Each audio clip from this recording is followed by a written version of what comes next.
Let's go.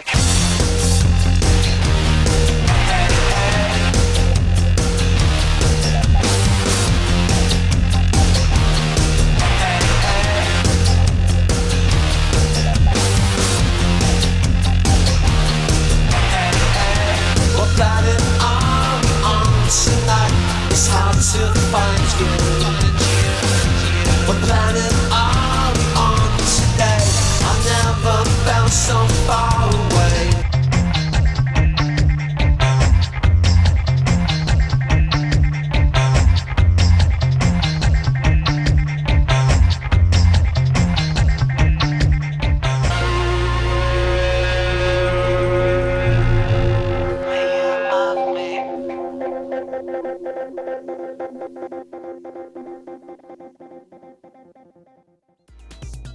Located on the southeast corner of Bend Municipal Airport in Bend, Oregon, the Columbia Aircraft Manufacturing Corporation designs and builds light general aviation aircraft. Near the geographic center of the state of Oregon, the city of Bend, with its snow-capped peaks to the west and high desert extending to the east, provides Columbia an excellent location for aircraft production. With some of the most technologically advanced single-engine aircraft on the market, all models feature side-mounted control sticks, a fully integrated glass cockpit, and all composite construction. Columbia's top model, the Columbia 400, is currently the fastest FAA-certified piston aircraft in production today. With a cruise speed up to 235 knots, the Columbia 400 can help you get to your destination quickly, well above most weather at its certified altitude of 25,000 feet.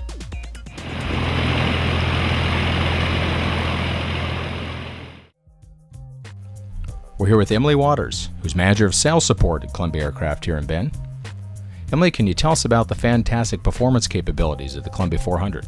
Yeah, our Columbia 400 is the fastest single-engine piston in the world, and it cruises top speed at 235. So great speed when you're taking on across country, but it also is an extremely docile airplane. It's got wonderful stall performance, easy to control, easy to maneuver. It's a very user-friendly airplane.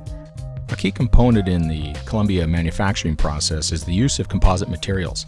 Can you tell us about the composites and what part of the aircraft they are used? Right. Yeah, we kind of take a different approach to building the airplane. It's no longer we're no longer in the 30s building an aluminum aircraft. We're now building this airplane made of carbon fiber, but mostly made of fiberglass. About 80% of the airplane is made of fiberglass, the wings, the fuselage, made of layers of fiberglass with a Nomex honeycomb in between and then more fiberglass on top of that, creating a sandwich, and it provides amazing strength without a lot of weight. For our control surfaces, we use carbon fiber. It's a little bit of a stronger material, so we get more strength out of that. We'll put those on the control surfaces and the engine cowling and a couple other places of the airplane. Let's talk about the interior. The Columbia has a very unique car-like interior, and with the G1000, there's elimination of many of the usual gauges. It's really cleaned up. How does this affect you as a pilot flying the Columbia? The first thing is the interior is extremely comfortable. Like you said, it is very, very car-like. We have some new seats in the airplane that make it, I mean, you can sit in there and you can do an 8-hour cross-country and not think twice about it these days, which is really, really nice. But you also mentioned that we've cleaned the airplane up a lot. You don't have a lot of extra light switches around. You don't have, all your circuit breakers everywhere. Now, Columbias can be equipped with an automatic climate control system, which is again more like what you'd expect to find on a luxury automobile. Tell us a little bit more about that system and how it relates to pilot workload. Right. What it does is it makes it so you can get more of your workload done on the ground. If you're sitting in Phoenix and it's a hot day, it's 100 degrees out, typically what you'd have done before is blast off, get up in the air where it's nice and cool. Now you can sit on the ground, you can take the time to enter your flight plan, to get things all situated, get yourself ready, and then take off. And the climate control will do the adjusting for you. Set it to 72 degrees if that's what you like, and it'll maintain 72 from start to finish. With an aircraft as fast as the Columbia and with such an efficient airframe, I'm sure the speed brakes are a very important asset when it comes to managing your airspeed. Tell us a little bit about their operation. Yeah, this airplane is a very, very clean airplane, and it does not want to slow down very easily. And to slow from cruise speed to putting flaps in, it takes a little bit of work. So that's where those speed brakes come in really, really handy. You can put them up at any speed, use them all the way up to VNE, and they do an amazing job of slowing you down without causing you to descend. And you put them up for a little bit, you tuck them back down when you're done using them, you can land with them up. I mean, you could even take off with them up. It's not something I recommend. It does kind of affect your climb out performance, but you can use them anytime, anywhere. And they make it so as a pilot, if you forget to plan ahead, which is one thing that is key for this airplane, planning ahead in anticipation, if you forget to, they will help you out and get you out of a little pinch. Of course, in the Columbia, you have plenty of power up front with the Continental's 310 horsepower. How does this help you on climb out and getting above the weather into the flight levels?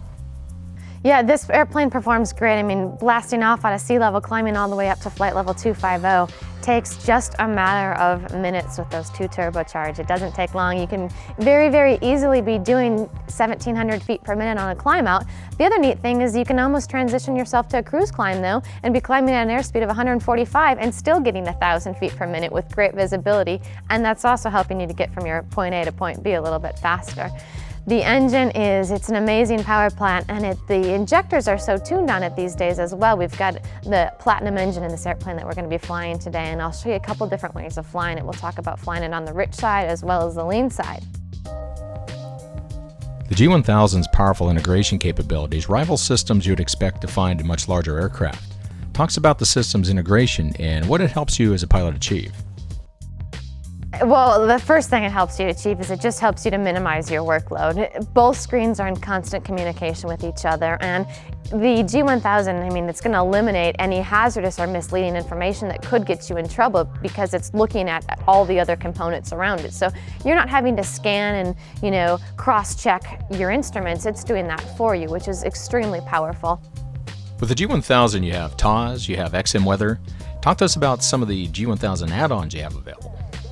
Right, you mentioned it. We've got TAWS, we've got the terrain awareness, you've got a visual picture of where your terrain is at, as well as if you've got the TAWS-B, an oral enunciation letting you know when you're descending too close to terrain or when your sink rate is excessive, calling out your 500 feet when you're entering an airport, providing you with a lot more information. Another very valuable page that we have is our weather page. It's giving us NEXRAD, it's giving us the AirMets, METARs, TAPs. You've got so much information right at your fingertips. It's a visual picture, which is much easier to see than just hearing it. The G1000's traffic avoidance capability, now with TAS, is an important step above what was previously available at this level of general aviation. Can you tell us a little bit more about that system? You're exactly correct. We've got TAS, which before with the TIS, you only had traffic information when you were in the different radar facilities, and they're actually decommissioning some of those. So there's going to be fewer and fewer places where people get that TIS information. Now with the TAS information, they've got transponder to transponder information. It's very valuable around here where we don't have radar unless we're above 8,000 feet. We can see the other airplanes in the pattern. You've got that information, and if there's somebody that's not talking but they've got their transponder on, you've got a visual on them. You also don't typically see airplanes till they're within a couple nautical miles of you. This kind of gives you that advance warning. You look up, you see that there's an airplane about 10 miles out. Now you say, okay, I know what direction they're coming from, I know who they are, I know they're above me. Now I'm going to start to look for them. So it's an amazing feature. Talk to us about the near real-time information capabilities you now get with XM satellite weather. Right, that's exactly it. With the data link before, I mean, with the older systems, when you wanted the information, you'd actually send out a request for that information, and then the data link would answer your request and give you the information. Well, if there's a stormy day going on and everybody's asking for information, that system's blocked down, so it's going to take a little bit of time to get the information that you want. By the time that you get it, it may no longer be correct and true information. Now what the XM is doing is it's dumping that information down to you, and then you can request it, and it's already stored in the airplane, and then you pull that information up and view it when you want it. So it's all right there. You don't have, large time delays, and it gives you how old the information is, and typically you're looking at just a couple minutes old. Let's talk about the transition from the older steam gauges or six-pack we're all used to the new glass cockpit. How do you see that other pilots are coping with the transition? Yeah, there is a little bit of a transition and it takes some time to get used to it. You've got so much information and the information is so precise and so accurate. I mean, before you'd be trying to maintain about, let's say 4,500 feet and you'd be pretty close to 45. Now it's letting you know when you're at 4,510 feet. So what can happen initially is pilots can fixate and, really try to focus on something and correct that so they're absolutely perfect, but then lose sight of the other things. So what it takes is it just takes some time to realize what information you're receiving and then how to manage that information. Of course, one of the concerns with our all-new electric panels is failure of your primary instruments and what happens when you lose electrical power to the system. Tell us about the redundancy of the G1000. Yeah, well, you're exactly correct. Our airplane is all electronical these days, so we need a lot of electronical redundancy. So what we've done is we've got 2 alternators and 2 batteries. The system can run off of 1 alternator or 1 battery. We also are able to cross tie over then to the other system. There's the redundancy there. There's also the redundancy in the screens. We've got 2 screens that will display all the information that you need. If you've got 1 screen failure, on your second screen then you'll have your flight instruments and your engine instruments and everything that you need to get you safely down to an airport. Also standard on Columbia aircraft with the Garmin systems is Garmin's ReadyPad. Basically a data entry pad located at your fingertips. How do you feel this has helped your workload in the cockpit? That ReadyPad can come in extremely handy, especially if you're on an IFR approach or you're waiting to copy some IFR clearance and they change it around a little bit and you need to enter those waypoints in. We all know how tedious it is to scroll through the dials to enter a couple 5-letter waypoints. So this data pad makes it so you can pretty much do everything just at your fingers. The only operation that you cannot control with the ReadyPad is the autopilot. And speaking of the autopilot, Garmin has now certified its GFC 700 autopilot, one of the key features being the ability to maintain airspeed while on the climb or during descent. What has your experience been with this new system? This autopilot is amazing. When you're flying an ILS, it takes you down that ILS just perfectly, and everything is integrated, which is the other thing you love. Plus, it's also got some neat features. You can climb out at an indicated airspeed, which is something new. Typically in the past, we were climbing out at vertical speed, vertical feet per minute. Now you can climb and descend at an indicated airspeed, which is absolutely a pilot's dream. The Garmin G1000 is an all-glass avionics suite that can present traditional cockpit information in a single highly integrated system, including all primary flight, navigation, autopilot, terrain avoidance, communication, engine, and aircraft sensor data, all on dual 10-inch displays. The G1000 now features the GFC 700 automatic flight control system with some innovative features that include airspeed hold, overspeed protection, pitch hold, and coupled VNAV. As installed in the Columbia 400, the G1000 includes the primary flight display, or PFD, the multi-function display, or MFD, the audio panel, and the MFD-PFD control unit, or ReadyPad. Components of the primary flight display include the navigation frequency box, communication frequency box, navigation status box, and slip and skid indicator. The airspeed indicator box displays your indicated airspeed, your true airspeed, and your airspeed trend. The altimeter box represents your current altitude, your selected altitude, the selected altitude bug, altitude trend, and current barometric setting. To the right of the altimeter box is the vertical speed indicator with the vertical speed pointer. To the left of the altimeter box is the vertical deviation and glide slope box with the glide slope indicator. In the center are the command bars, which are visible when the flight director is in operation and provide flight director pitch and roll guidance. Below that is the horizontal situation indicator, or HSI, with the current heading and selected heading bug, the outside air temperature reading, transponder code and status box, and the soft key identifiers.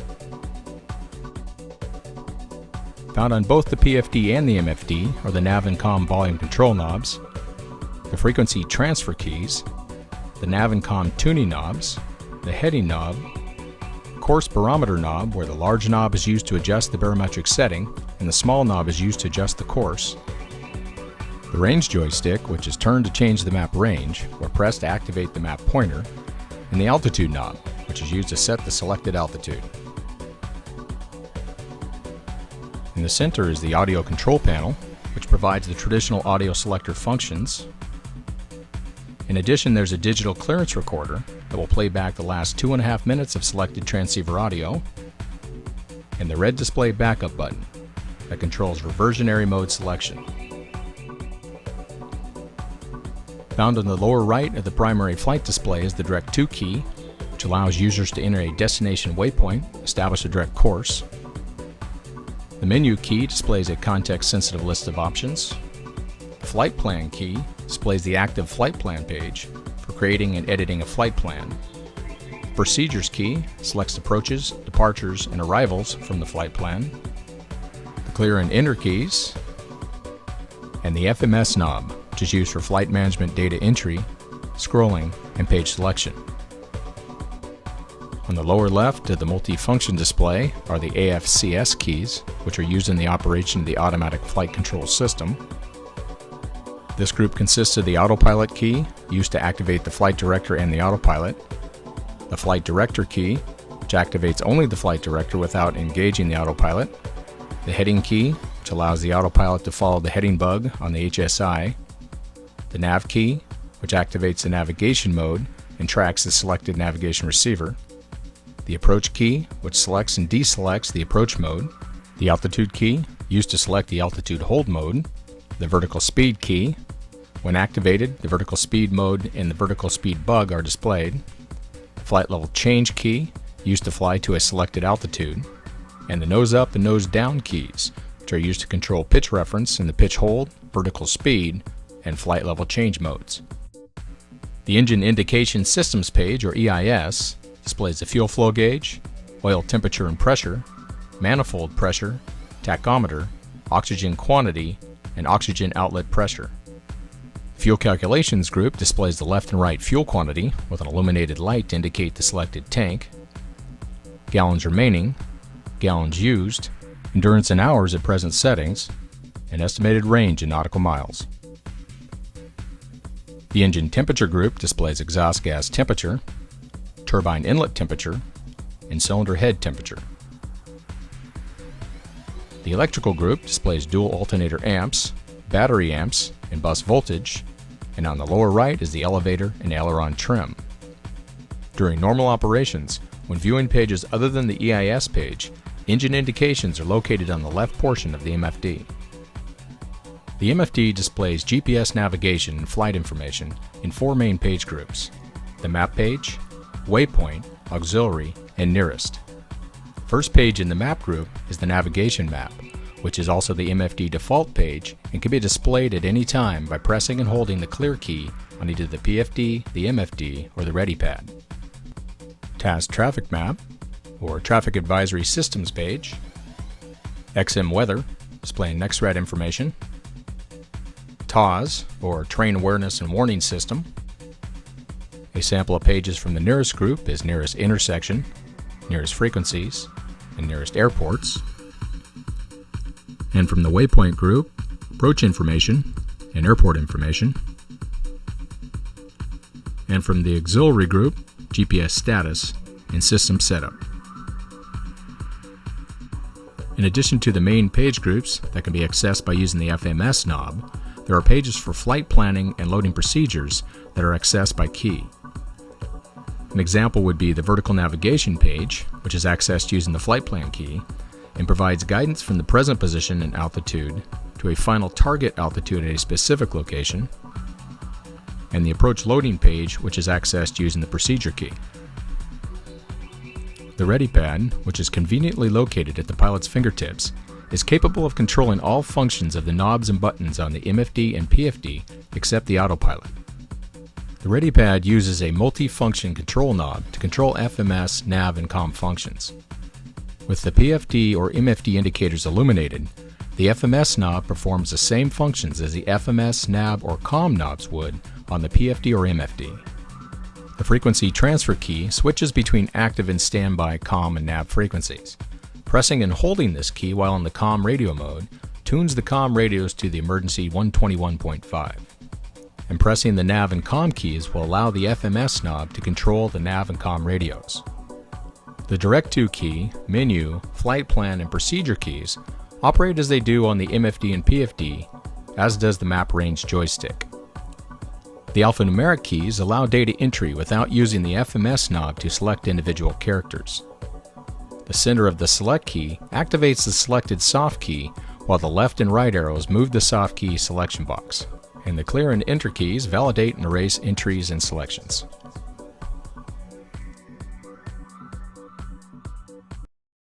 Okay, we're just going to begin now with our pre-flight. We'll start here in the cabin. I'm going to turn the power on first to the airplane. Wait just for a second for our screens to display. We're going to check our fuel status while we're in here just to see what our indicators are indicating. I'll also go ahead now and put the flaps down. So just putting them in the takeoff position at first. They're there. Bring them all the way to landing. Looking at our fuel status, it looks like we've got about 30 gallons aside, so that's good, and that will be enough for our flight today. I'm also going to go ahead and turn our lights on. And I'm going to hop down from the airplane now and walk around and check all the lights. Okay, so checking our strobe and position lights, those look good. Now we're going to move to our taxi and our landing lights, as well as we'll test the stall warning horn, make sure that's working. Next, I've turned the prop heat on, so I'm just going to put my hand on to make sure that the prop heat is warming the blades up. Feels good. Finally, over here, we're going to just lightly tap the pitot tube. That's warm as well. And our remaining lights are lit up. So I'll go ahead and turn the power off to the airplane as well as the lights, and then we'll start the rest of our walk around. So beginning here at the flaps, just checking the security as well as the hardware on all 4 connections. We're going to move to the ailerons and just check the movement of the ailerons, make sure they're moving freely and correctly. A clear inspection panel underneath here allows me to even look up into our rods and controls. Looks good, our static wicks. And we're going to check, we've got a fuel vent located right here. We want to make sure that that's free in the vent. Our outside air temperature probe is located here. From here now, we want to move on up and start to check our windscreen, make sure that's clear for our flight today. Also, we've got a door that I can open to check the oil. We're looking for about 6 to 8 quarts of oil. And I'm seeing about 7.5 quarts. This airplane is a fairly low time airplane. It only has 7 hours on it right now. So we're using mineral oil in the airplane. Now we're going to move around and look at the spinner. We want to check for any nicks that could be in the prop. We're also checking the security of our de-ice boots. And now checking inside, we're going to check our 2 alternators that we have in here. We're also going to take a peek at the baffling to make sure that the baffling is in its proper positions and that there's nothing else in there, no bird's nest like they always say to look for, and that our air filter is clear. So that looks good in there. Right here, we have a fresh air vent, providing the cabin with outside fresh air. I just want to make sure that there's nothing blocking that and that the hose is securely hooked up to this vent. Our speed brakes up here, we want to visually inspect that they are secure in place and that they're not extended up at all. The right aileron, looking for its movement. We also have a balance tab, or excuse me, a trim tab over here located on the right hand side to help us out, provide a little aileron trim for us. Okay, now we'll start to move to the back of the airplane. Before we get too far back, we've got our static port here on the right hand side. Antennas down below, our comm antennas. Those look good. And then also our air conditioning bay. I don't think we'll be needing that today though. I have a feeling we'll be using more heat than AC. Our counterweights. Our elevator trim tab back here. The rods going to the servos, properly connected with cotter pins. And the last thing we need to do is make sure that our baggage door is properly closed. And we're ready to go. The first leg of the flight takes us 107 nautical miles from Bend Regional Airport over the Cascade Mountain Range to Portland. On the return flight, we shoot the complete approach into Sun River Resort for the last leg back to the factory in Bend. Okay, we're just going to begin our start. We're going to go ahead and mixture is coming full rich, prop high, throttle advance about 1 inch. Gonna turn our batteries on. Wait for our primary flight display to come up and then prime the engine. Okay, so I'm gonna go ahead. 1, 2, 3, 4, about 5 seconds on prime. The prop area clear on the right, front, left, and here we go. Clear prop.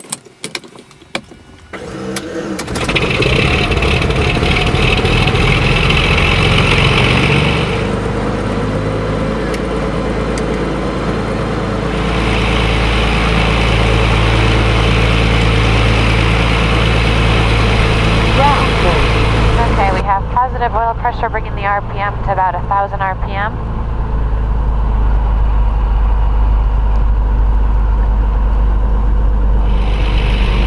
Go to our after engine starting checklist. Oil pressure we checked. Lights are coming on, strobe lights.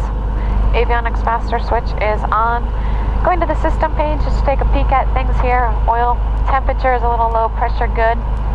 Manifold RPM, fuel flow, fuel quantities look good. Oxygen we're not using. Temperatures are still cool as the engine warms up. And our electrical status is correct. Now we're going to go ahead and get our radio set. We're at our local home airport, so I'm pretty familiar with our radios.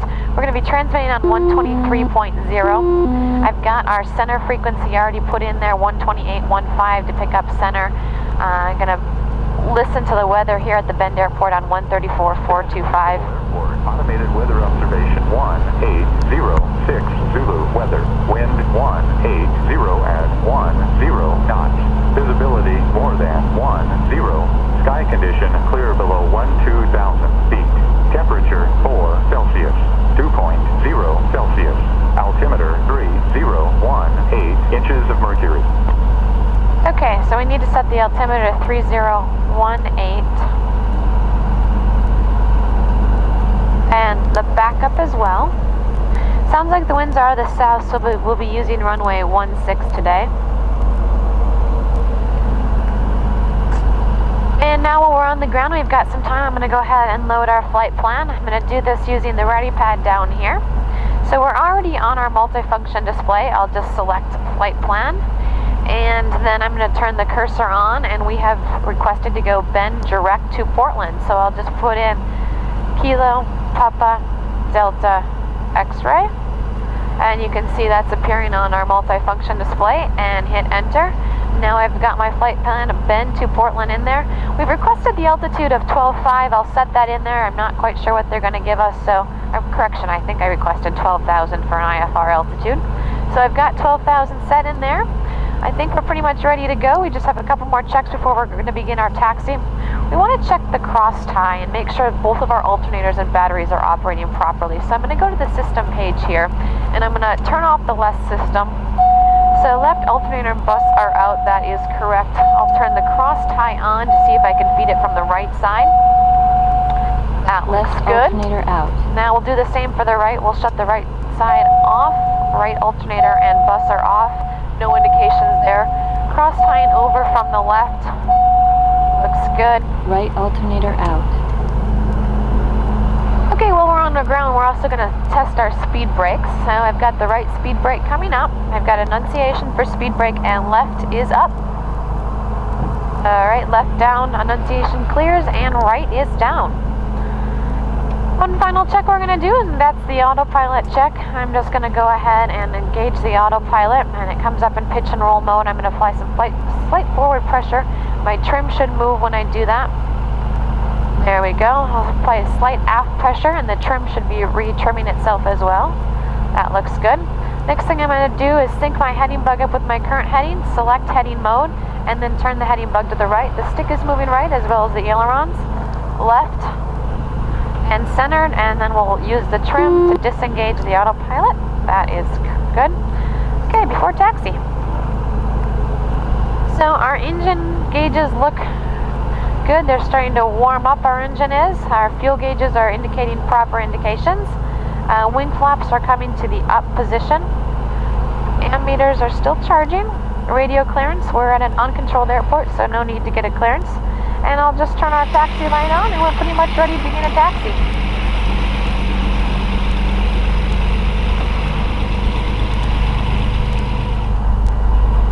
So I'm going to ask for a radio check just to confirm that my radios are working. I'll ask the local Unicom for that radio check. Ben Unicom, Columbia 397 Sierra Tango radio check. You are loud and clear. Thank you, Butch. Ben traffic, Columbia 397 Sierra Tango, taxiing from the factory to runway 16, Ben.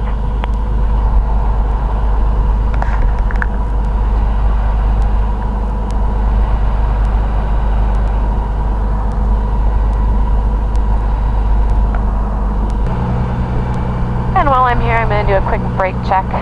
And they are operating properly. Left down, 16. Okay, so before I cross the active runway, I always just want to check to see that there's no other traffic around. So I'm going to make sure that my traffic information is displayed. I just heard a guy announce that he was on left downwind. This is probably that guy right there. I don't see anybody on final or base, and the opposite direction looks clear, so we'll go ahead and cross over. Traffic, Columbia 9 Sierra Tango on the surface, crossing runway 16, and correction, that's 397 Sierra Tango. Okay, one thing I've already done is I've brought up bearing pointer number 1, and that's on nav source of nav 1, pulling its information from the Deschutes VOR. We're going to use that today when I need to open my IFR flight plan. They always like to know where you're at relative to a VOR, so that's why I've got this here up, and that way when I open it I can just let them know my bearing and distance from the VOR.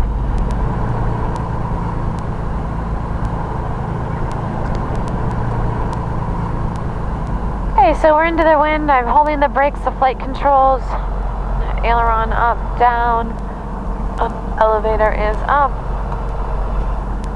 Re and correct, cross tie switch verify off, AP trim verify that is on. Flight instruments are set. 16 full stop in.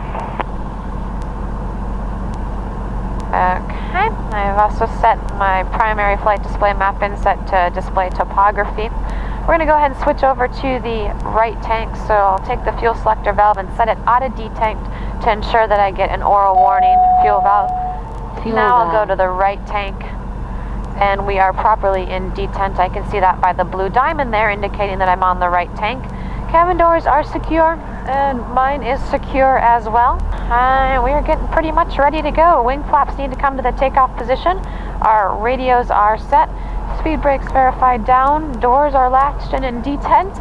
And now we're going to go ahead and turn the door seals on to kind of quiet the cabin noise down. And we can see that they are inflating. Backup boost pump is coming armed. We do not need oxygen. We'll keep that off. Pretty much ready to go now. The last thing we need to do is pull up to the line and turn our landing light on so people can see us better, as well as I'm going to set the flight director for our takeoff, and I'm going to set it for a pitch up attitude of about 1,200 feet per minute, and then just to maintain the runway heading. So how I bring the flight director up is I can just push flight director, that'll bring the flight director up, and then now I'll select heading because I want it to be in the heading mode, as well as vertical speed, and 12 times to bring it up to 1,200 feet per minute. When I pull it on the runway, I'll sync my heading bug up. Let's check the runway, make sure it is clear. It is, and landing lights coming on, taxi is off, and we're ready to go. In traffic, Columbia 397 Sierra Tango departing runway 16. It's going to be a northwestbound departure, Ben.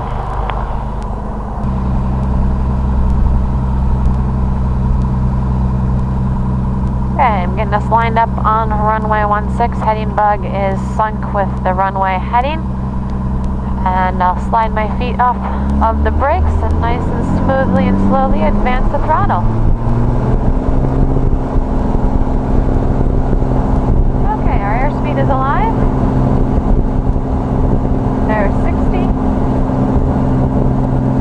65, 70, and we're about ready to rotate. And I'm just going to pitch up for that flight director there. And get our trim hooked to it.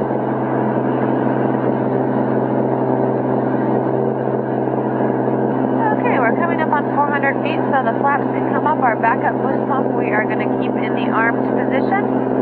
And our temperatures on our TITs are at about 1340. That looks good. this point, I can just go ahead and engage the autopilot. I'm pretty much done flying until we have to land the airplane. Now I'm going to take us and turn us to the right and bring us on an intercept to intercept our course.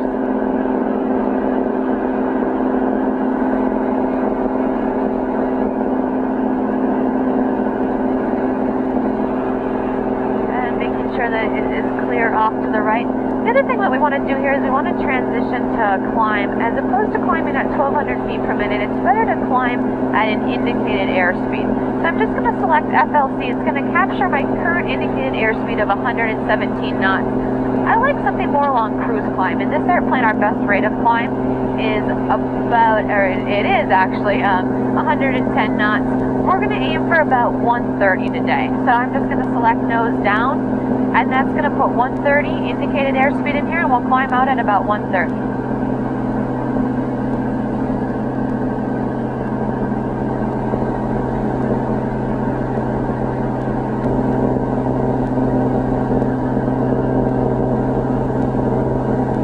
So now the neat thing is we're climbing 20 knots faster than our best rate of climb, and our rate of climb is still about 1,400 feet per minute.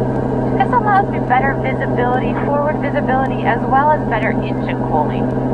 So those are two primary reasons for doing a cruise climb. I'm going to wait till we get up to at least 7,000 feet before I contact Seattle Center. They don't have radar below that. I'll go ahead and put their frequency in here and just start to monitor 128.15. Check our volume here. That looks good. Okay, so our altitude is looking good. I'm 7 miles to the south of the Deschutes VOR, and I'm going to go ahead and give Seattle Center a call, let them know that I'm ready to copy my IFR flight plan. Seattle Center, good morning. Columbia 397 Sierra Tango is off the ground at Bend. I'm just 6.5 miles to the south of the Deschutes VOR, ready to copy IFR.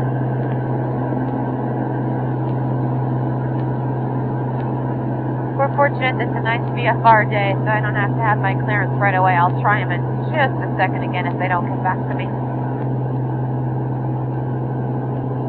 Okay, so what we're going to do is we're just going to check our volume. I can look up here and see we're at about 32%, so we should be hearing them if they come back to us. I also can see that I'm transmitting on mic 1. We're also going to go ahead and turn our climate control on as we get to a little bit higher of an altitude. It's starting to cool off a little bit here.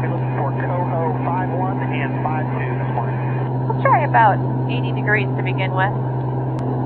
Okay, so it looks like I'm at just about 2 miles to the west and north of the VOR. I'll try them again. Seattle Center, Columbia 397 Sierra Tango.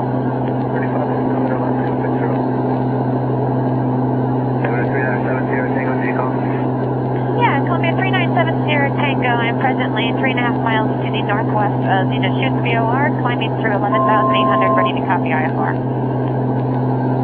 397 Sierra Tango, squad 4670. 4670. So transponder, we're going to select code and then 4670. We've got it squawked right there. We're leveling off at 12,000 feet. Kind of a neat little feature is if we ever missed that code and wanted to play back, we can just select the playback. 307 Sierra Tango, squad 4670. So there's playback there, played back the last incoming transmission. It plays back up to 2.5 minutes of incoming transmission. So then I can just verify that I've got the right code. 770 Tango, radar contact 5 miles northwest of the Deschutes VOR. You're cleared Portland via direct Maber intersection. Direct Battleground, direct Portland, climb maintain 13,000. Okay, climb and maintain 13,000, cleared via Mayberg intersection and then Battleground. 770 Tango, roger, and maintain 13,000, 13,000. And we're climbing to 13,000 now. And we wanted to ensure that we will that we're filed for the entire 307 Alpha and Bravo, which actually exits at the 10. Okay, so now we're just going to put that in here. We're going to add Mike, Alpha, Victor, Echo, Romeo, and enter. And then we're going direct to Maver right now, and then Battleground is Bravo Tango Golf. I can see that there, so I'll put that in. Bravo Tango Go. Enter. And we've adjusted our flight plan. And we've already in the nav portion, it's just going to continue to navigate. And right now we're on about a 45 intercept the course to Favor. Let's go ahead and complete the rest of our cruise check now that we're at 13,000 feet. And now I need to adjust the mixture. I'm going to bring it up to the assist page here. And I'm just going to do a large pullback to about 17.5 gallons. The box there. I can tell that I'm lean of peak because as I enrich in the mixture, my temperatures, my TIT temperatures are going to go up. So I'm going to enrich it up to fine peak, and then I'll lean back from peak. Okay, so we want to be about 70 to 100 degrees lean of peak. We are. And I can see that we're on the left full tank now. I'm going to go ahead and turn the vapor suppression on and switch over to the left tank. We are now on the left tank. Our fuel flow is good. Vapor suppression is coming off. So let's go ahead and start to get some frequencies set up for the Portland airport. So I'll select the flight plan. I'll take my cursor and put it on PDX. Select Enter. This is going to pull up all the information for the Portland airport. So I've got their ATIS frequency there. I can scroll down to the ATIS frequency. I'll select Enter. It's going to put it up in COM 1. I think I'd actually prefer to have the ATIS in COM 2, so I'll just put my cursor down on COM 2. Put ATIS in COM 2. We'll go ahead and flip-flop that around and make it active, and we'll start monitoring the ATIS to see when we can pick that up. And take a peek at the weather. That'll give us an indication as to which runway we're probably going to be using today. It looks like our winds are out of 200 at 6, 10 miles visibility. They've got a broken layer at 600, overcast at 18. And just visually looking outside, I can kind of confirm that.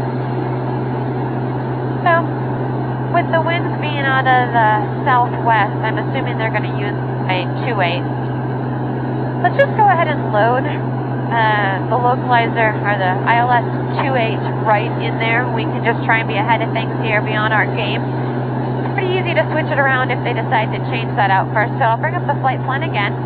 Let's just go ahead and select procedure down here. Select approach, enter. We'll take the ILS 2.8 right, enter.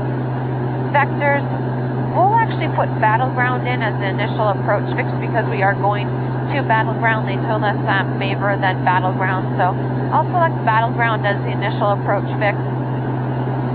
And we just want to load that, not activate it. So loading it, and we know that we cannot use GPS to shoot the ILS, which is something that we know. So that is loaded. Now the other thing I'm going to do is I'm going to come up to my flight plan and delete this battleground here. So I'll just select delete, which would actually be clear. So clear, battleground, remove that, yes, enter. And we also can remove the Portland airport as well because Portland is runway 28 right, so we can clear that out, clear, and enter. Let's also go ahead and take a peek at the traffic that's around us. We're going to go to our traffic map page. We're on a 2 nautical mile range, which is a little tight. So I'm going to go ahead and zoom out. And looks like we've got some traffic that's pretty far off to the right there, and 6,400 feet above us. They should be no factor.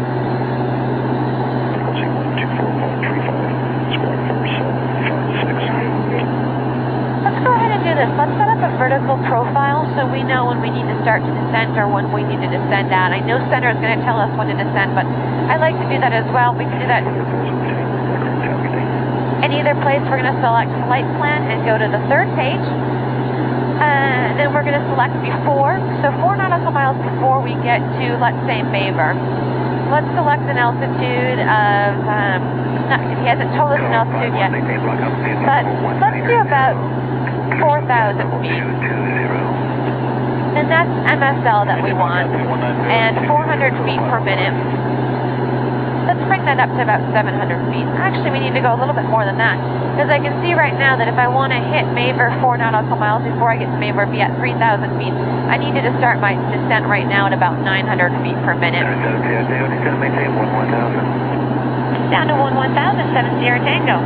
So he's on the same length is definitely thinking that we need to start a descent as well. I'm going to adjust the altitude to 1000. Tango, contact Portland approach, 118.1. 118.1, Portland approach. So we'll put 118.1 in here. Approach center maintain 6,500. We're also going to increase our rate of descent to about 900 feet per minute. So I'll give approach a call. Approach Columbia 3970 Tango, descending out of 11,800 for 11,000. 3970 Tango, 415, 10 hotel is correct. Okay, we'll report when we got hotel, expecting the ILS to 10 right. 10 left, First Sierra Hotel. Okay, 10 left, First Sierra Tango. 3970 Sierra Tango, right.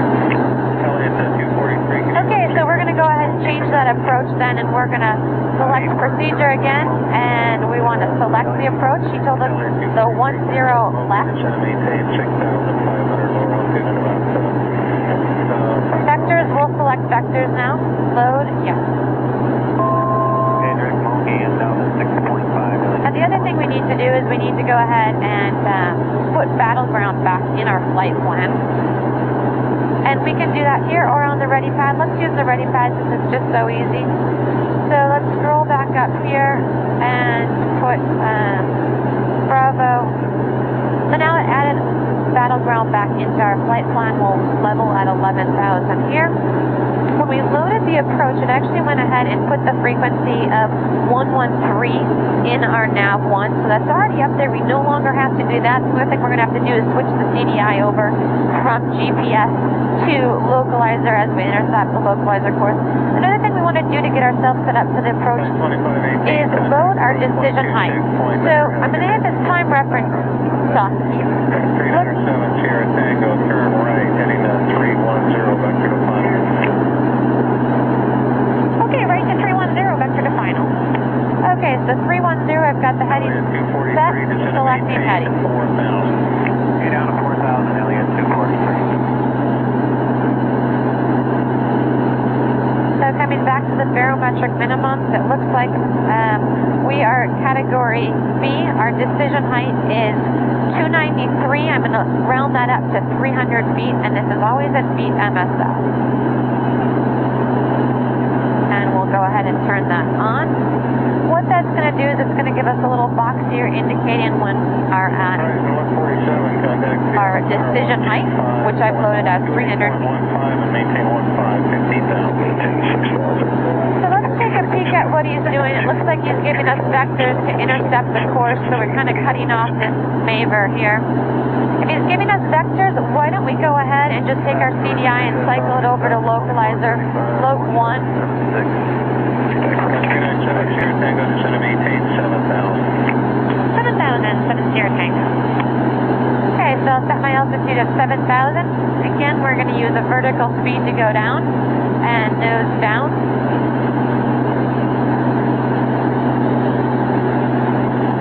We're still pretty far out. We're going to keep our speed up. As we start to get a little bit closer, we're going to slow down. And once again, we've got those speed brakes, which are going to help us to slow down and get to manageable speed where we can put our flaps in as we enter the approach.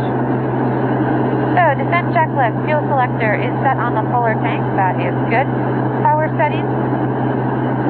Can leave our mixture prop and throttle all where they're at. Our vapor suppression and backup boost pump are off. Taking the ATIS up.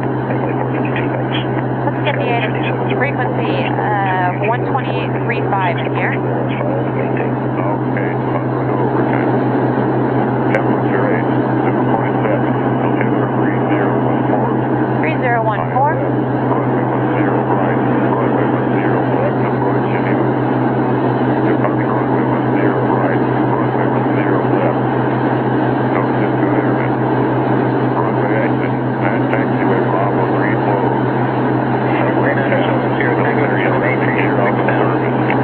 6,000 Sierra Tango.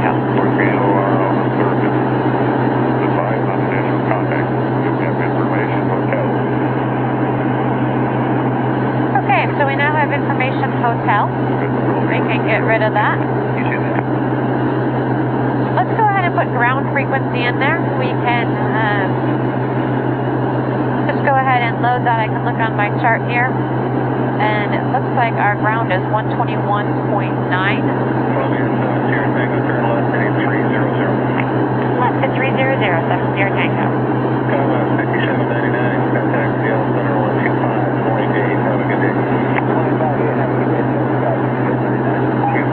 Our tower frequency, if we didn't want to take it off the chart here, what we could do is we could go to our waypoint page 1 where it's got airport information for the Portland airport.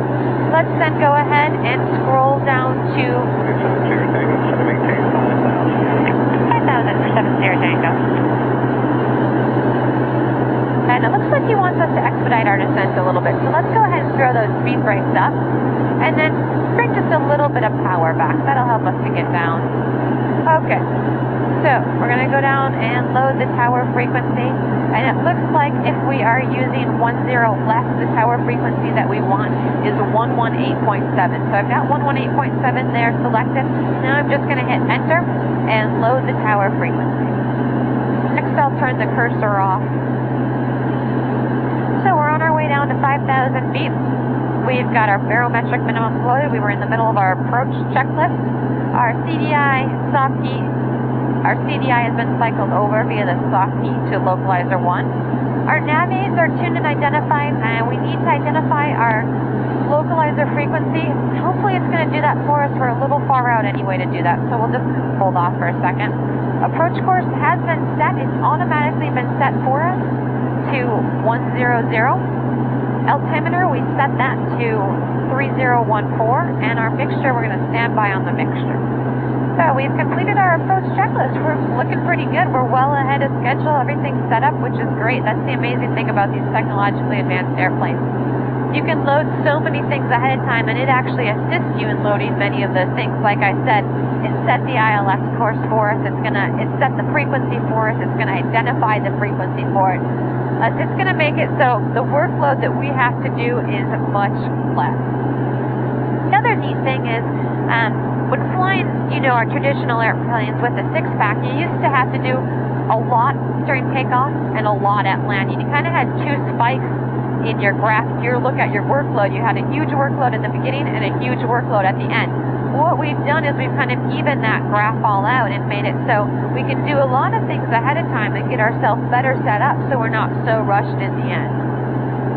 And that's the pilot's dream, to be less rushed when the landing's coming and have more things under control and set up ahead of time. So I'm going to go ahead and put the speed brakes down now.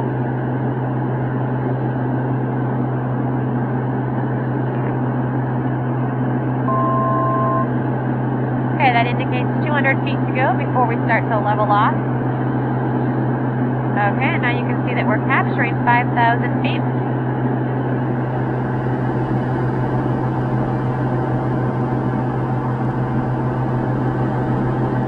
Let's take a peek at our outside air temperature before we go into. We've got some clouds up ahead that we're going to be going through. The outside air temperature is 7 degrees Celsius. That's a pretty good indication that it's a nice warm temperature. We should not be picking up any icing. 307 Sierra Tango, contact approach on 126.9er. Have a good day. 126.9er, good day.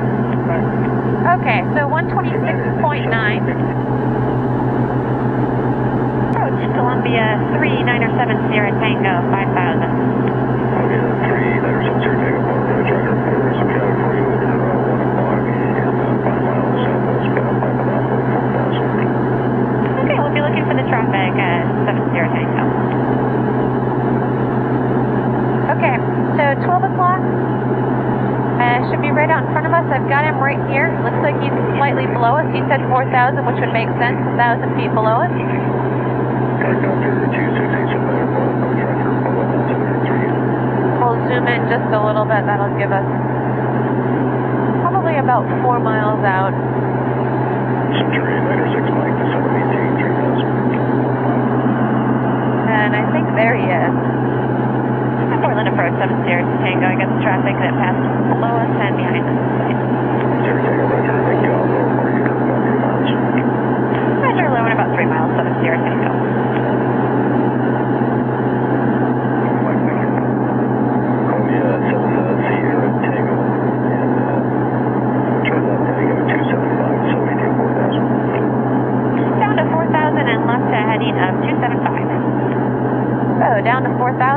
4000 is set.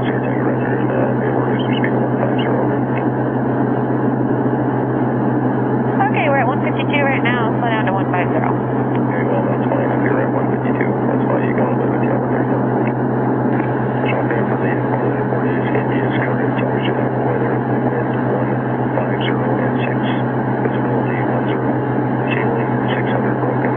Ceiling 1,100 overcast. Portland altimeter 3011. Okay, so we just got new information, India. We're going to go ahead and adjust our barometric pressure to 3011. So now what you can see is he's got us paralleling our approach course inbound. What he's probably going to do is bring us around and intercept it from the south on a heading maybe of 060, I could guess. Okay, we're approaching our altitude. I'll go ahead and put the speed brakes down as we start to level off. The other neat thing is it looks like our approach course has been identified for us. Right heading 30070 Tango. Okay, so right to 300, a little farther.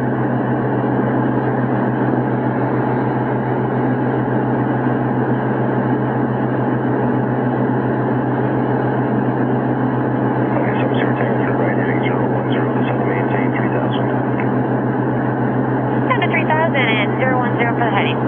Okay, so again, we're going to just put our altitude in there and maintaining our speed.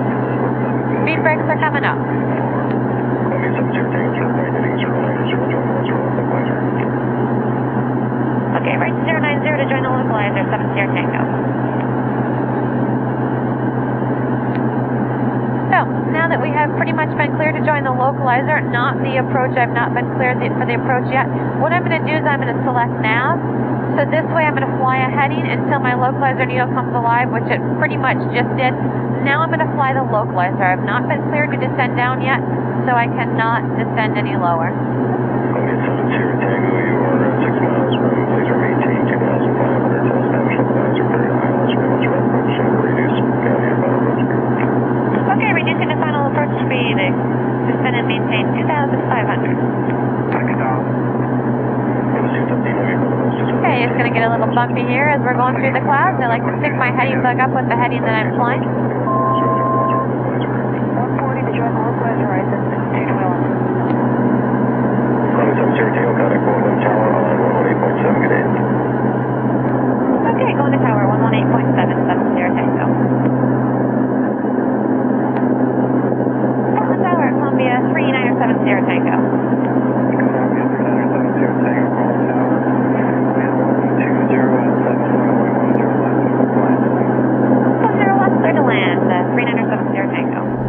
And we're on the glide slope and the localizer.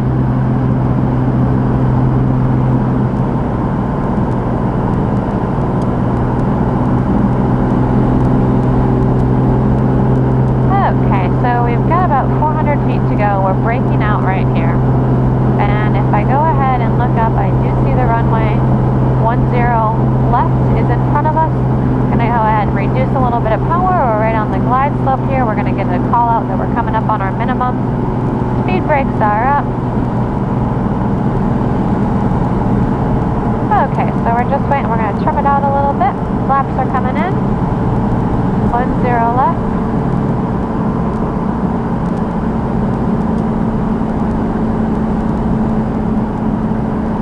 Okay, our speed brakes can go down.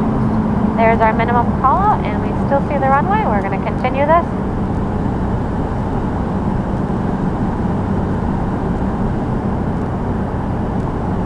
And we're a little fast, but that's okay when you're coming into a larger airport. It's nice to be a little fast to keep your speed up for the people behind us.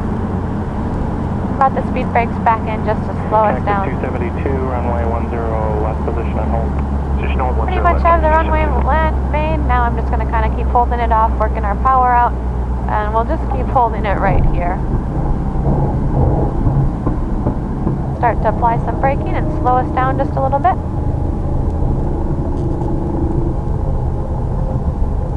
And it looks like we'll make it. 7 Sierra Tango, turn right at Alpha 4, taxi 2, flight craft this frequency. Okay, right on Alpha 4, taxi to flight craft with you, Columbia 7 Sierra Tango.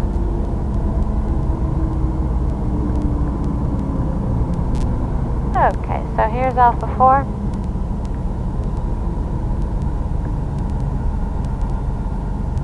Tower 251, Foxtrot X-ray, 10 left. Cax 272, turn left heading 085, runway 10 left, clear for takeoff. Okay, flight craft's right in front of us. I'll just bring our 10 left on the heading flaps up, speed brakes are down.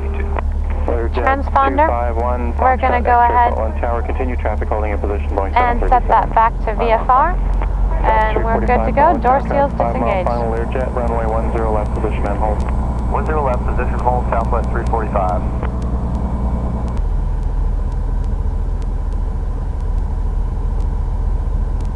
Looks like he's waiting for us down on the end.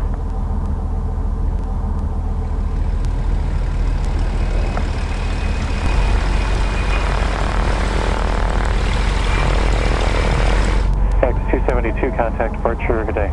Go departure, good day.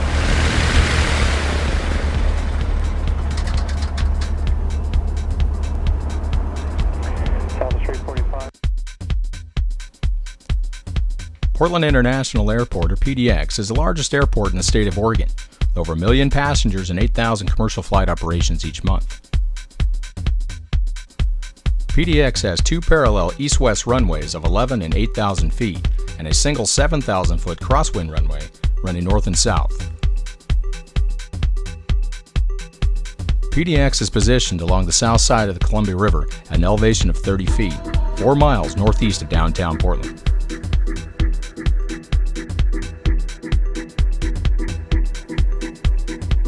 The city of Portland is located approximately 70 miles from the Pacific Ocean between the waters of the Columbia and Willamette Rivers. Portland is Oregon's largest city, with approximately 2 million people in the metropolitan area, and is the 4th largest city on the West Coast. Clear prop.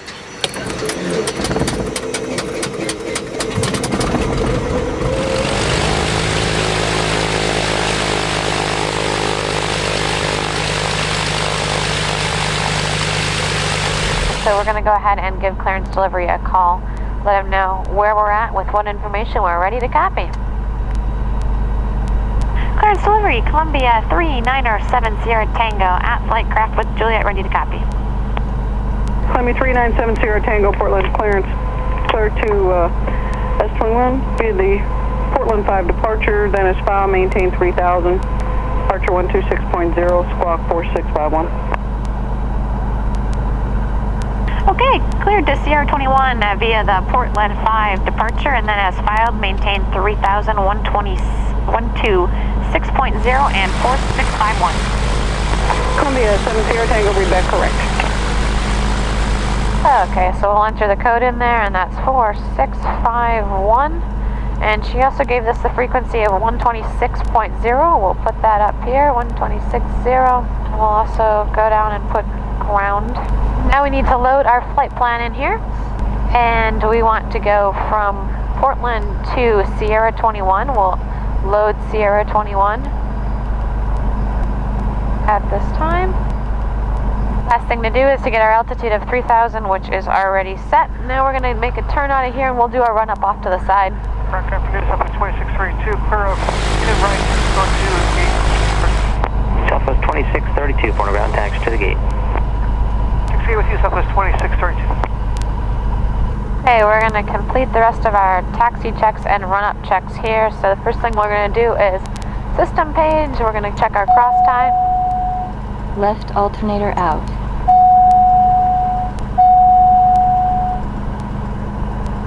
Looks good. Left side's coming back on. Now we're going to bring the right side off. Right alternator bus gone, gone, gone. Looks good. Cross tying over.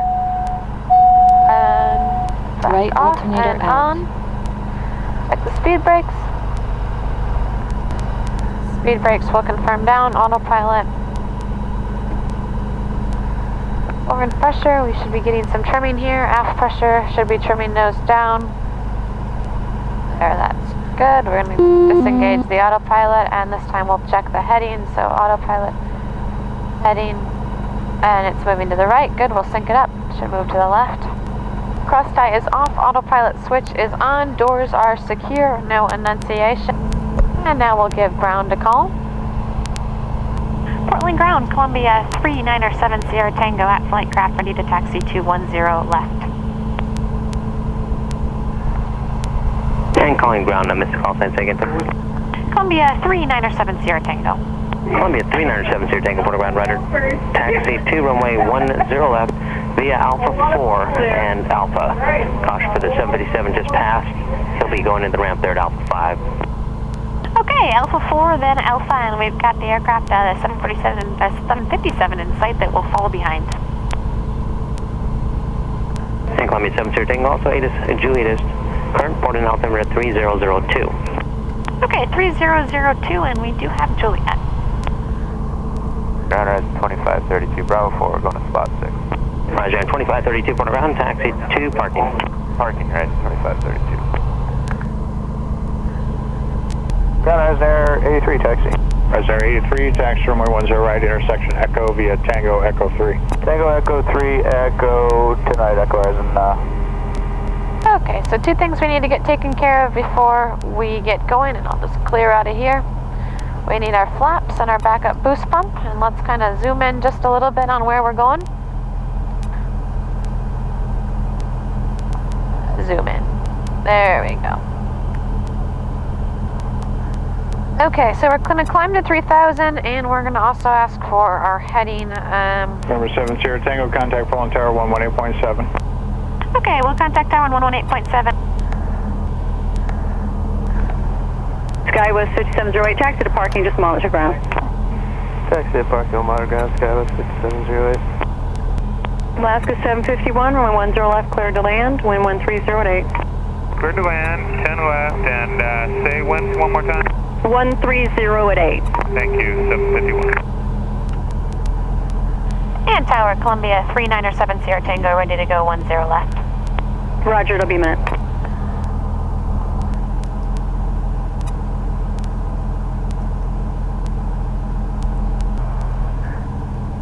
Columbia 397 Sierra Tango, runway 10 left, position and hold. Traffic's on a 7-mile final. Okay, position and hold, 397 Sierra Tango. Alaska 751, turn right when able, and contact ground point Niner. Have a good day. Alaska 751, good day. Rise Air 279, Portland Tower. Roger, continue. Roger. Okay, one final thing is just to sync the heading bug up with our current heading.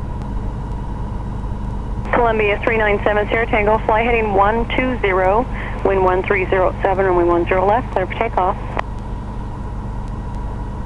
120 on the heading, cleared for takeoff, 10 left, Columbia 397 Sierra Tango.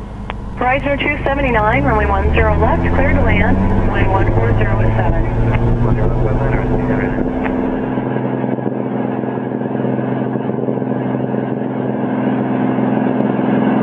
Okay, our airspeed is alive. There's 75, we're going to rotate.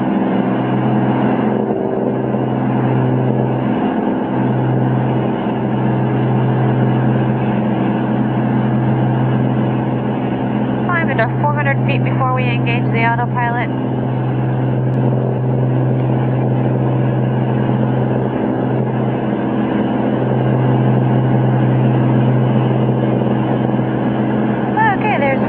Our flaps are coming up, backup boost pump is staying armed, and our temperatures look good, so we'll go ahead and start our right-hand turn. 7 Sierra Tango, amend your departure frequency now to 118.181 and connect departure. Have a good day. 118.1 and so long. 118.1. On departure, Columbia 397 Sierra Tango, climbing through 1,100 to 3,000. Columbia 397 Sierra Tango, Portland departure radar contact, climb and maintain 900,000. 900,000, 397 Sierra Tango. Okay, so we're going to go up to 9,000. Pretty little thin layer we just broke through. Tops, it looks like at about 1,600. A little more scattered here. Okay, so now we're going to go through our climb checklist here. Airspeed set, power is good, fuel selector, we are on the forward tank. Columbia 397 Sierra Tango, turn right heading 150. Right to 150, 397 Sierra Tango. That's also what we we've got this minute pull out the approach plate to the Sun River Airport. This is the amazing thing. We're on our climb out right now and we're already talking about getting set up for the approach. We are well ahead of things. So I've got the approach picked out. Let's take a look at our decision height. We're going to be coming straight in. Flight 2578, turn left heading 300, vector final approach course. And we're looking at about 4,760. So we'll go to our time reference, go down to our barometric minimum. And this time we 2570, contact Portland final 126.9. we'll use the ready pad to load the barometric minimum. So I can just type that in and I'll type in 4760, enter, and then turn that on. And my baro minimums are set for the approach. Okay, and also for our approach, it looks like Deschutes is our initial approach fix, and we want to cross the chutes at 7,000 feet is the altitude that we want to be crossing over Deschutes at. So let's go back to our multifunction display, go to flight plan page 3, and now let's set up a profile so we plan our descent to descend down to 7,000 before we get to Deschutes. So let's just select when we reach Deschutes, we'll say, so 0 nautical miles before we get to enter, and then now we can scroll down and select Deschutes. And the target altitude that we want is 7,000 feet. And what kind of descent would we like? Well, let's do about 700 foot per minute descent. Columbia 397 Sierra Tango, climb and maintain 13,000. 13,000, 307 Sierra. So, our VNAV profile is all set up. Now I'm going to select menu and turn messages on so I get a reminder when I need to start my descent. Portland approach, Columbia 397 Sierra Tango with request.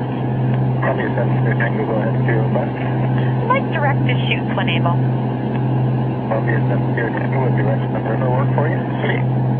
Yeah, we want to shoot the RNAV 18 in with the initial approach fix of Deschutes. Columbia 7 Sierra Tango, proceed direct.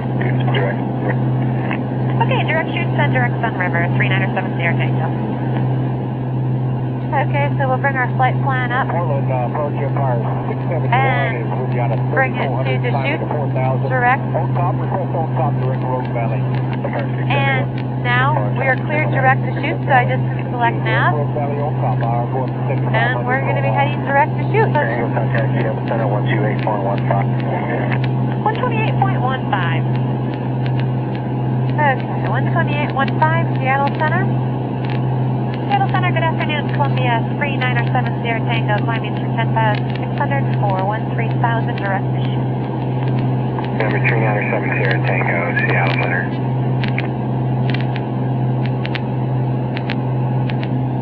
Okay, so we're starting our level off now at 13,000 feet. 737 Mike, you got Charlie now. 737 Mike, thank you. Follow our cruise checklist here. Okay, throttle set as appropriate. Again, we'll bring it back to about 31 inches, 31 and a half inches of manifold pressure. We'll do about 2450 on the RPM, and then I'll select the assist. Pull back to about 17 gallons. Right now I can tell that we are lean of peak, so I'm going to go ahead and enrich in the mixture to find peak. So now we'll lean it back about 70 degrees lean of peak.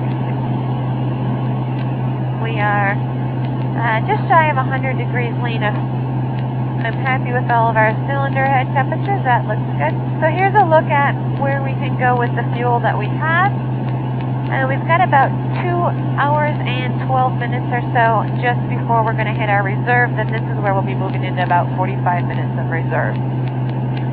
So can't quite make to Mexico, but we can make it pretty much through, middle of California or so, or up into Canada even. Take a peek at our current ground speed. It looks like we're doing about 208 over the ground, and our estimated time of arrival looks like we're got about only 18 more minutes en route. So not long. And a good strong wind. If we were to put that wind at our back, 70 knots we've got, that could really push us along quite nicely. As I mentioned earlier, we want to cross the chutes at about 7,000 feet, so let's go ahead and set our altitude. altitude up to 7,000 feet that we want to go to. We're going to maintain the 13 that we're at right now, but this way when we're ready, we just need to give it the command to go down. We needed to land at an airport, and we wanted to know where the nearest airport. This is always a nice function. We're just going to take our large knob and go over to the nearest page group, and then here's our nearest airport here. It's going to draw a dashed line out to the nearest airport for me. It looks like that's Valley View Airport, and that's behind us, and our distance from that is 23 nautical miles, and we want to turn to a heading of 306. That would be the bearing to the station. Always great information to have right at your fingertips.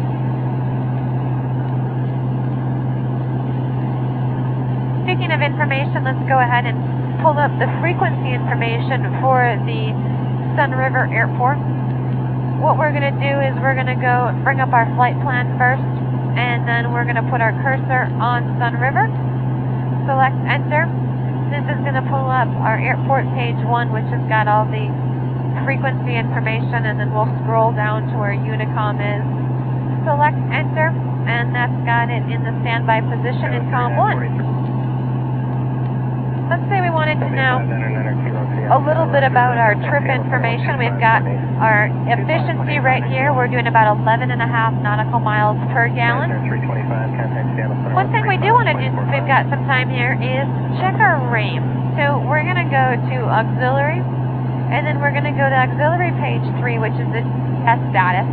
I'm going to bring the cursor on and select compute RAIM. And it's already put the Sun River Airport in there. It's estimated our time of arrival at Sun River, and it's got the date in there. I just want to verify that that's all correct. Hit enter, and it's now computing the RAIM for us. It'll let us know if our RAIM is available. And it says RAIM available, which permits us to do the test approach. Other fun things we can do is we can go ahead and turn a little music on while we're sitting here. So I'm not sure what kind of music you viewers like to listen to, but let's just go up to channel 1. We'll start there and see what it is. We don't want the previews, but let's listen to the 90s. I'm just going to hit the volume and reach back here and turn it up. And then I'll select enter. There we go. Now we have Wallflowers playing. The great thing about this is if we get some incoming transmission, like this coming into us from center, it cuts the radio out so we can listen to the incoming transmission. Not quite ready to begin our descent yet. So there we've got Jefferson off to the right. So from a pilot standpoint, I'm 32.2 miles out from my initial approach fix, and I've pretty much got everything all set up and just waiting for the words to descend and waiting to get to the position where I need to start my descent. Otherwise, the approach is loaded. I've verified that I've got my RAIM. I've loaded my barometric minimum. I'm pretty much ready to go, which is great to be this far ahead of the airplane.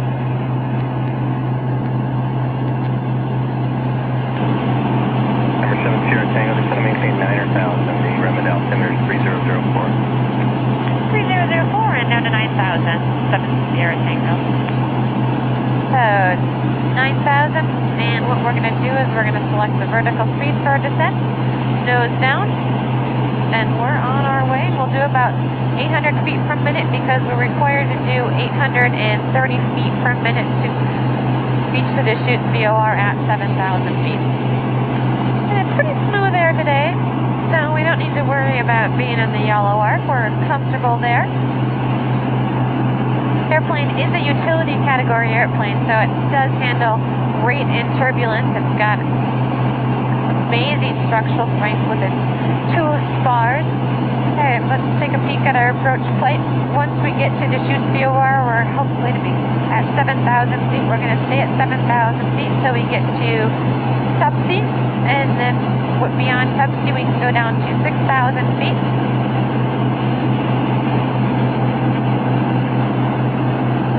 We've got our frequencies are loaded. 122.8 is in the standby position. All we need to do is flip that around. Our final approach course is 178. Our missed approach instructions, we climb left, turn to 7,000, direct to Deschutes VOR and hold. Let's also go ahead and put the Deschutes VOR 117.6 in there. We're going to select PFD and turn our bearing pointer onto the Deschutes VOR.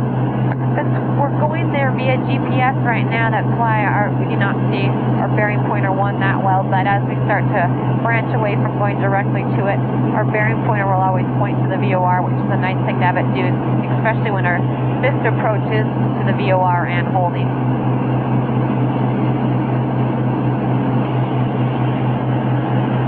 Okay, we'll take a peek at our system and engine pages. Check that everything is looking acceptable, which it is. All of our temperatures, our cylinder head temperatures are nice and cool, and our PITs are in their proper indications.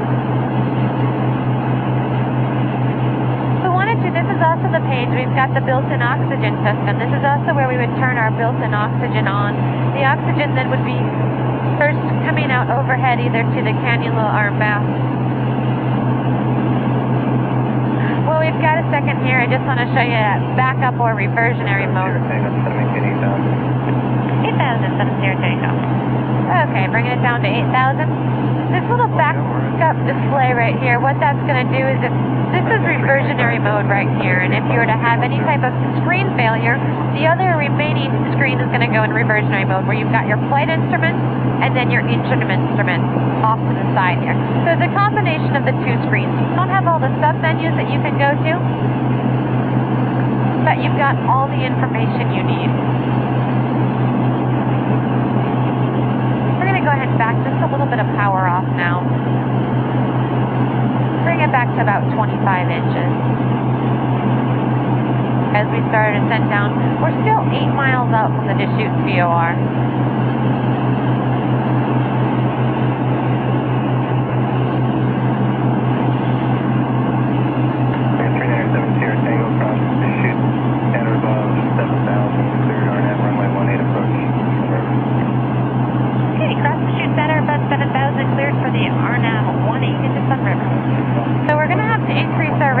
Just a little bit. The other thing I could do is I can put the speed brakes up to help slow us down just a little bit.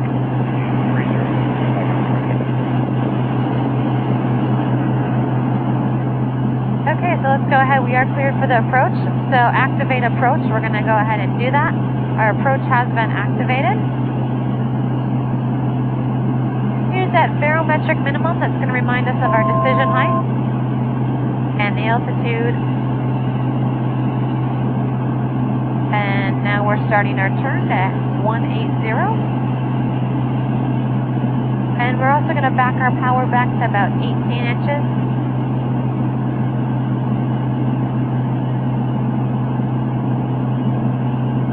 Okay, the next altitude that we're going to be able to come down to is going to be 6,000 feet. I'll set 6,000 feet in there. And that is once we pass Terpsey, we can descend to 6,000. And then at Peasky is when we can begin, that's the final approach fix, when we can begin our descent down to our minimum descent altitude. Okay, so we just crossed over Tupsy. Now we can go ahead and we're going to use FLC this time, put our speed brakes up and just bring a little bit of power back. Horizon 325, contact Salt Lake Center 128.05. And I'll let Sun River traffic know where we are at. Sun River traffic, Columbia 3970 Tango is on the RNAV 18 inbound for landing, Sun River.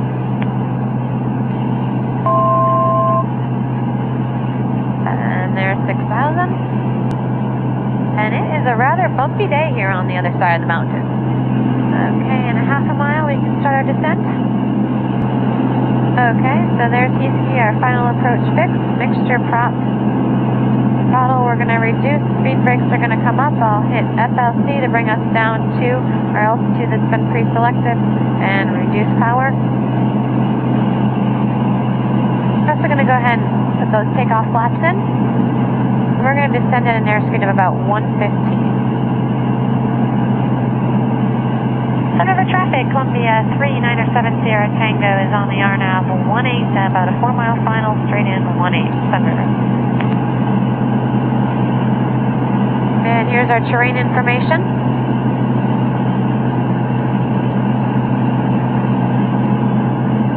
Letting us know that we are within 1,000 feet of that terrain.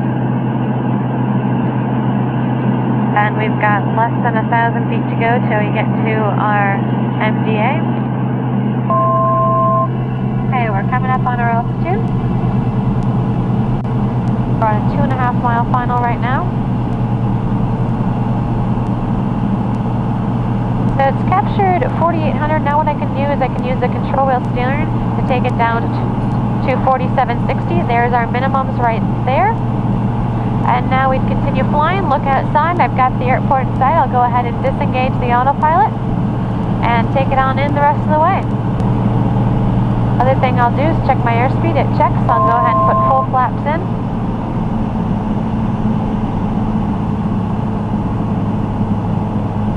Sun River traffic, Columbia 7 Sierra Tango is on a 1-mile final, 18 Sun River.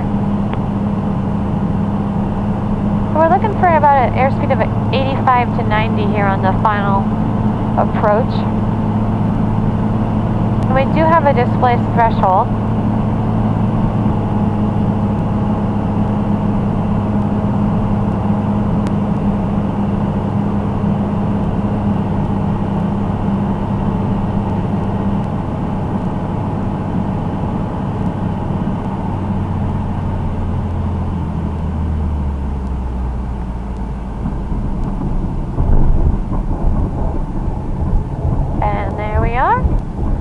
Start to apply just a little bit of brakes.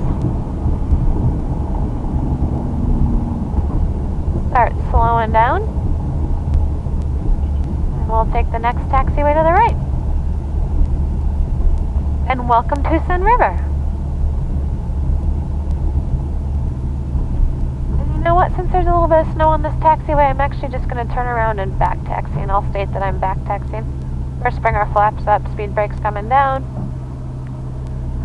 Sun River traffic, Columbia 7 Sierra Tango, back taxiing runway 18, Sun River.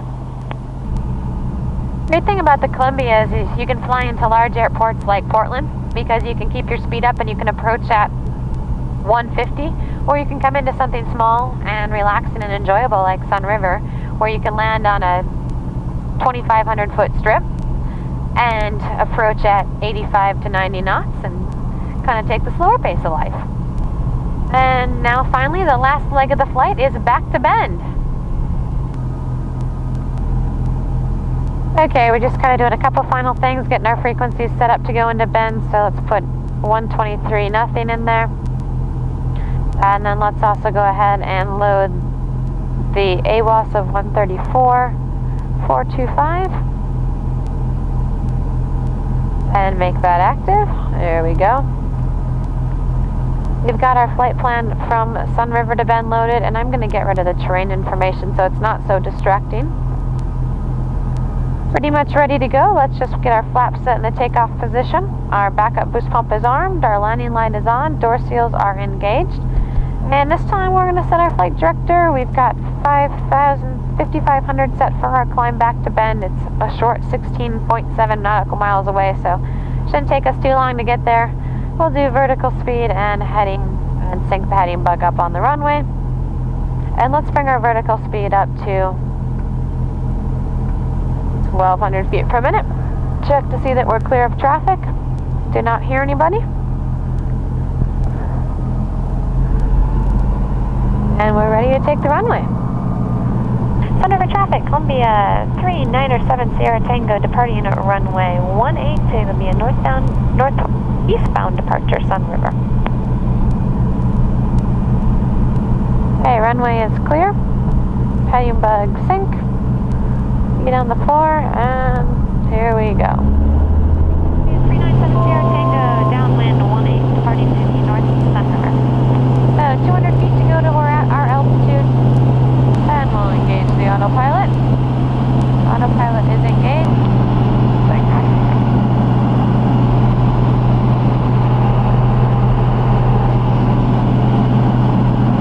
Okay, on our way back down.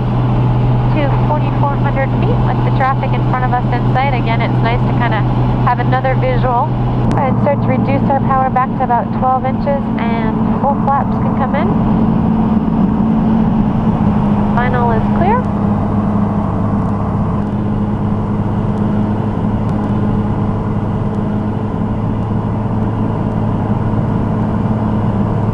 And traffic 7 Sierra Tango, short final 16 full stop in. Traffic 12 o'clock. Safe altitude less than 1 mile.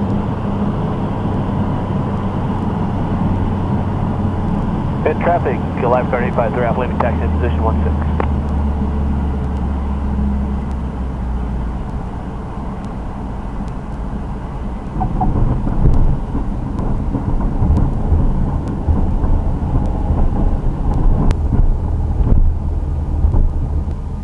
And traffic, Columbia 3907 Sierra Tango is clearing runway 16 then. And here we are. We've got the Columbia factory back in front of us. Home sweet home.